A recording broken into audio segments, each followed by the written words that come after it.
High court میں چلا گیا، جو ہندو تھا وہ جیت گیا کیس، اس کو انہوں نے کہا جی چھاپتے رہو، انگریز جج تھے، انہوں نے وہ چیز کا نہیں کیا.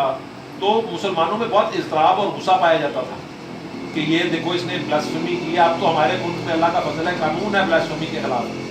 اس وقت کوئی بلاسفیمی کا قانون نہیں تھا. علامہ صاحب خود اسمبلی کے ممبر تھے 1920 میں یا 25 میں. انہوں نے یہ مسودہ پیش کیا تھا کہ نہ ہی صرف اسلام میں بلکہ ہر مذہب کی توہین کرنے والے کو سزا ملنی چاہیے. انگریز نے وہ قانون نہیں بننے دیا تھا. اب ہمارے ملک میں اللہ کا فضل ہے، پاکستان میں وہ قانون ہے. اس زمانے میں ایسا کوئی قانون نہیں تھا.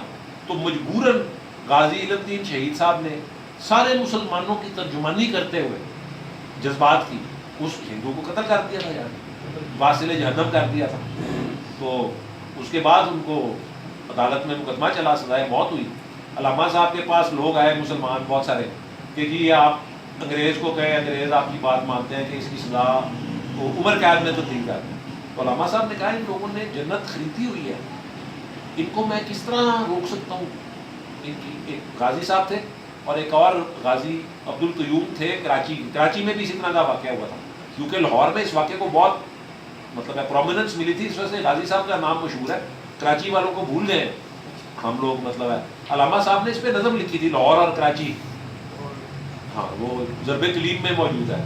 نظر اللہ پہ رکھتا ہے مسلمان غیور، موت کیا ہے، موت کیا شے ہے، فقط عالم مانی کا سفر. اس کا پہلا شعر ہے. آگے دو اور شعر بھی ہیں بٹ خیر وہ مجھے اس وقت یاد نہیں ہے پورے. پر علامہ صاحب نے پھر جب خیر غازی صاحب کو مقدمہ قائد اعظم نے لڑا ہائی کورٹ میں، پھر بھی سزا برقرار رہی. پھر انگریز نے ان کو لاہور کے بجائے میاں والی جیل میں پھانسی کی سزا دی، اور پھانسی کی سزا دینے کے بعد وہیں پہ دفن کر دیا.